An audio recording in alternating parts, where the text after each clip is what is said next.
ইংরেজির প্রায় 90% কথা আমরা আজকের এই ক্লাসের মাধ্যমে ইনশাআল্লাহ সলভ করে ফেলব। ইংরেজিতে কথা বলার ক্ষেত্রে আমাদের কোন কোন কথাগুলো আমরা প্রাত্যহিক জীবনে আমরা সবথেকে বেশি ব্যবহার করি, সেই কথাগুলো সেই একদম প্রিমিয়াম ক্লাসটাই ইনশাআল্লাহ আজকে আমি নিতে যাচ্ছি। তো নড়ে চড়ে বসতে হবে এবং রেডি থাকতে হবে, মনোযোগ দিতে হবে ক্লাসের উপর, ঠিক আছে? ইনশাআল্লাহ এই ক্লাস করার পরে আমাদের ইংরেজিতে কথা বলার প্রায় 90% কনসেপশন ইনশাআল্লাহ ক্লিয়ার হয়ে যাবে।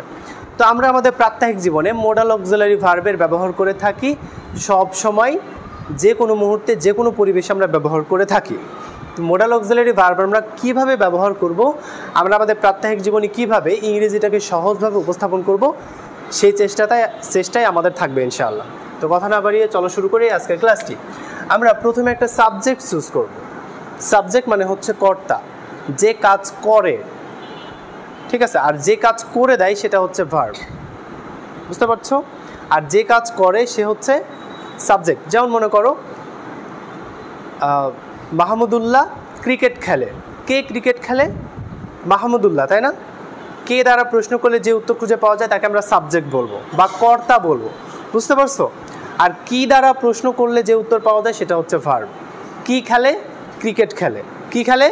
ক্রিকেট খেলে। এই খেলাটা হচ্ছে ওইখানে ভার্ব। কথা বুঝতে পারছো? তো যাই হোক, আমরা মূল আলোচনায় চলে যাবো। এখন আমরা প্রথমে রেখেছি সাবজেক্ট, তারপরে মোডাল ভার্ব। আচ্ছা, আমরা আগে দেখি মোডাল ভার্বগুলো কি কি দেখছি। মোডাল ভার্ব আরও আছে, আমি যতগুলো দরকার ততগুলোই তোমাদের শেখাচ্ছি, এর বাহিরে অতিরিক্ত কোনো আলোচনা আমি না করার চেষ্টা করব। দেখো প্রথমে আছে খ্যান, CAN, এটা উচ্চারণ কী হবে? খ্যান। কি হবে? খ্যান। অনেকে বলে ক্যান, বলবো খ্যান, ঠিক আছে? আমরা এখানে খ্যান উচ্চারণ করবো। খ্যান মানে কি বলো তো? পারা। খ্যান মানে কি? কোনো কিছু করতে পারা, কোনো কিছু করতে পারা। যেমন আমি ইংরেজিতে কথা বলতে পারি, আই ক্যান স্পিক ইংলিশ। আমি আরবিতে কথা বলতে পারি, আই ক্যান স্পিক অ্যারাবিক। এখানে ক্যান অর্থ হচ্ছে পারা। আচ্ছা দেখি আমরা, যেমন এখানে সাবজেক্ট, এখানে আমি, আমির ইংরেজি কি? আই মানে কি? আমি, তাই না? তাহলে আমরা এখানে সাবজেক্ট হিসেবে প্রথমে আই নিব। আই ক্যান গো। গো মানে কি বলো তো? যাওয়া। গো মানে যাওয়া। তাহলে খেয়াল করো তো, ক্যান যে মোডাল ভার্ব থাকবে অবশ্যই সেই মোডাল ভার্বের সাথে আমরা ভার্বের V1 ব্যবহার করব। ঠিক ভার্বের V1 এগুলা গো, স্লিপ, কাম, প্লে, তারপরে হচ্ছে স্পিক, রান, ওয়াক, রিসিট, এগুলো হচ্ছে ভার্বের V1 মানে ভার্বের প্রেজেন্ট ফর্ম। সব সময় মনে রাখতে হবে যে মোডাল ভার্ব ক্যান থাকলে তার সাথে আমরা ভার্বের V1 ব্যবহার করব, বুঝতে পারছো? আচ্ছা তাহলে দেখো তো, গো মানে যদি যাওয়া হয়, যদি বলা হয় আমি যেতে পারি, ইংরেজি কি হবে? আই ক্যান গো।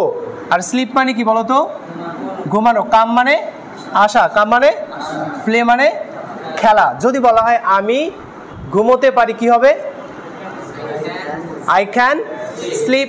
যদি বলা হয় আমি আসতে পারি, I can come. I can come.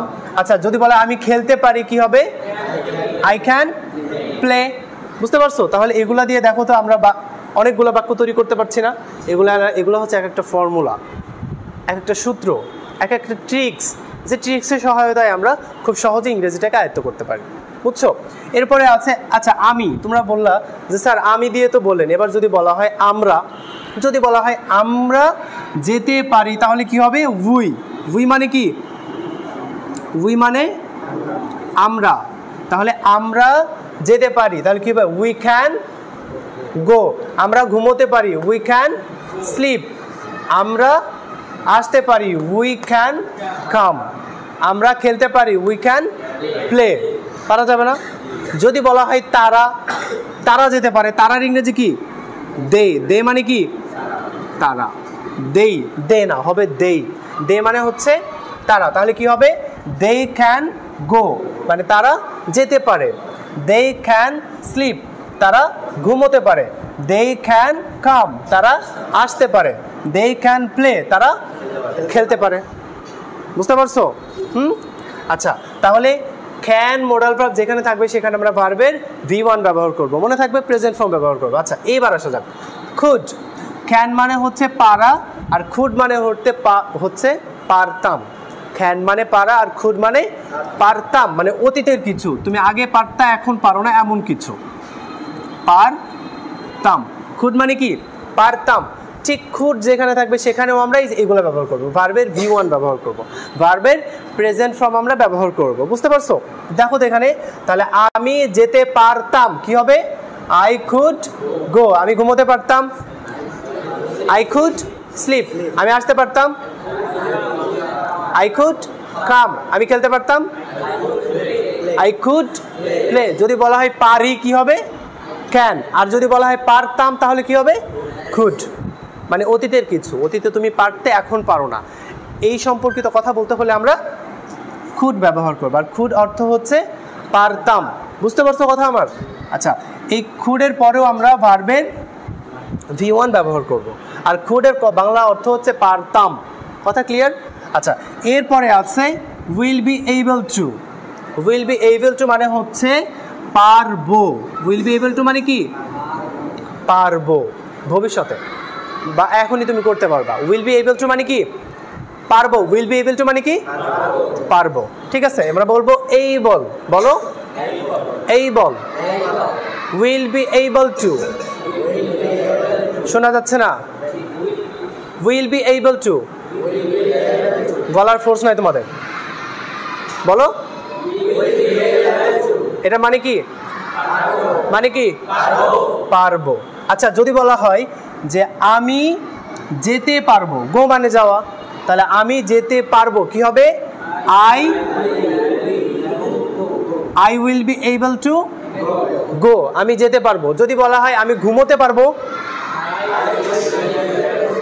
I will be able to sleep. যদি বলা হয় আমি আসতে পারবো,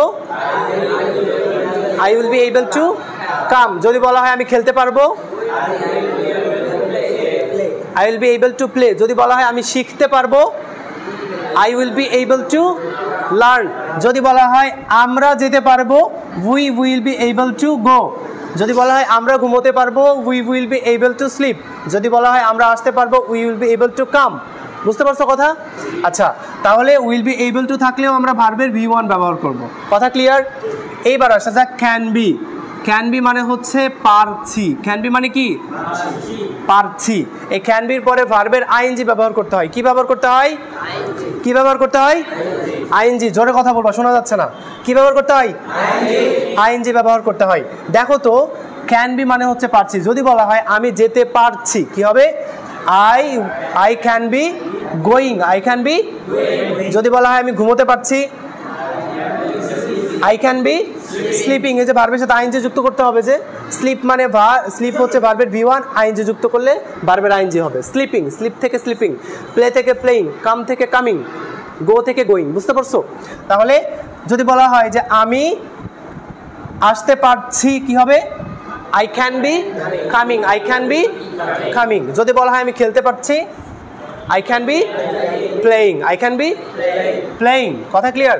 যদি বলা হয় আমরা খেলতে পারছি, উই ক্যান বি প্লেইং। আমরা যেতে পারছি, উই ক্যান বি গোয়িং। গো থেকে কি হবে? গোয়িং হয়ে যাবে। আচ্ছা, তারপরে আসা যাক have to has to. Have to has টুর বাংলা অর্থ হচ্ছে তেই হবে। কি হবে? তেই হবে। আমাকে যেতেই হবে, আমাকে খেতেই হবে, আমাকে খেলতেই হবে, আমাকে ঘুমোতেই হবে। এই কথাগুলো বলার জন্য আমরা হ্যাভ টু হ্যাজ টু ব্যবহার করব। হ্যাজ টু হবে হি এবং শির ক্ষেত্রে, আর বাদবাকি ক্ষেত্রে আমরা কি হ্যাভ টু ব্যবহার করব। বুঝতে পারছো? যেমন দেখো, যেমন আমাকে খেলতে হবে, তাহলে কি হবে? আই, এখানে আবার ভার্বের V1 ব্যবহার করতে হবে, যেগুলো ব্যবহার করতে হবে। তাহলে কি হবে? আই হ্যাভ টু গো, আমাকে যেতে হবে, আই হ্যাভ টু গো। যদি বলে আমাকে ঘুমোতে হবে, আই হ্যাভ টু স্লিপ। আমাকে আসতে হবে, আমাকে খেলতে হবে, আই হ্যাভ টু প্লে। আচ্ছা, যদি বলা হয় হি, তাকে যেতে হবে, এটা ইংরেজি কি হবে? He has to. কি হবে?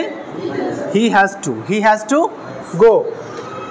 তাকে ঘুমোতে হবে, কি হবে এটা ইংরেজি? তাকে আসতে হবে, তাকে খেলতে হবে, হি হ্যাজ টু প্লে। মনে থাকবে? আচ্ছা, তারপরে রয়েছে শুড। শুড মানে হচ্ছে উচিত। শুড মানে কি? উচিত। এই শুডের পরেও আমরা ভার্বের বেস ফর্ম ব্যবহার করব। যেমন আমাকে ঘুমোতে হবে, I should sleep.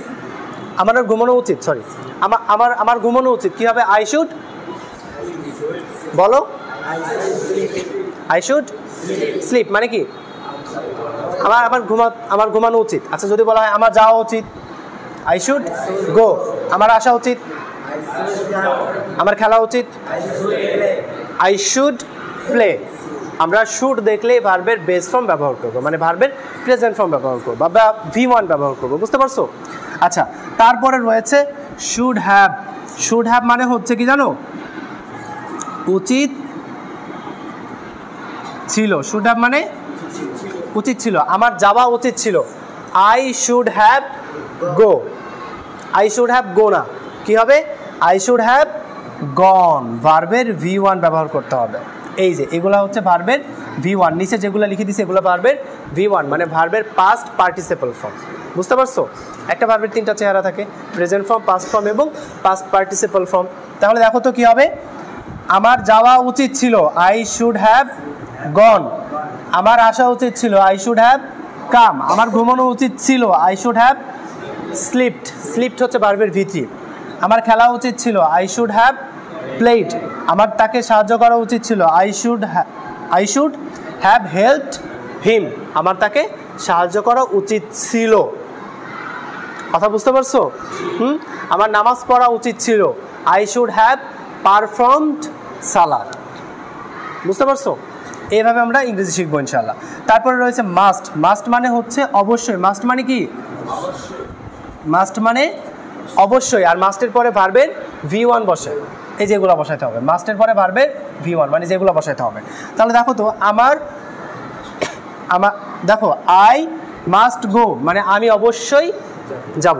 I must go মানে কি? আমি অবশ্যই যাব। যদি বলা আমি অবশ্যই ঘুমাবো, আই মাস্ট, আমি অবশ্যই আসবো, আমি অবশ্যই খেলবো।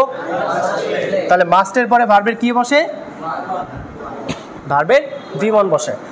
তাহলে দেখো মাস্ট হ্যাভ কথার অর্থ হচ্ছে কি? অবশ্যই কোনো জায়গায় গিয়েছে বা যাওয়া হয়ে গেছে এমন কিছু। তাহলে দেখো আই মাস্ট হ্যাভ গন, আমি অবশ্যই গিয়েছি। আই মাস্ট হ্যাভ কাম, আমি অবশ্যই এসেছি। আই মাস্ট হ্যাভ স্লিপ, আমি অবশ্যই ঘুমিয়েছি। আই মাস্ট হ্যাভ প্লেড, আমি অবশ্যই খেলেছি। আই মাস্ট হ্যাভ হেল্পড, আমি অবশ্যই সাহায্য করেছি। কথা বুঝতে পারছো? তাহলে দেখো তো এই মডাল অক্সিলারি ভার্ব দিয়ে আমরা কত শত বাক্য তৈরি করতে পারছি না? শুধু মনে রাখতে হবে যে কোনটার পরে বা কোনটার সাথে আমরা ভার্বের কোন ফর্মটা ব্যবহার করব। যেমন ক্যান থাকলে ভার্বের V1, খুড থাকলে ভার্বের V1, able to will be able two থাকলে ভার্বের V1, তারপরে ক্যান বি থাকলে ভার্বের সাথে ING হয়, হ্যাভ টু হ্যাজ টু থাকলে ভার্বের V1 হয়, শুড থাকলে ভার্বের V1, শুড হ্যাভ থাকলে ভার্বের V3, মাস্ট থাকলে V1, মাস্ট হ্যাভ থাকলে ভার্বের V3। আর এই যে এই পাশে যে ভার্বগুলো আছে, ভার্বগুলো আমাদের জানতে হবে। কিছু ভোকাবুলারি আমরা মুখস্থ করে নিব ইংরেজি কথা বলার স্বার্থে, বুঝতে পারছো? আশা করছি পুরো ক্লাসটা বুঝে গেছো।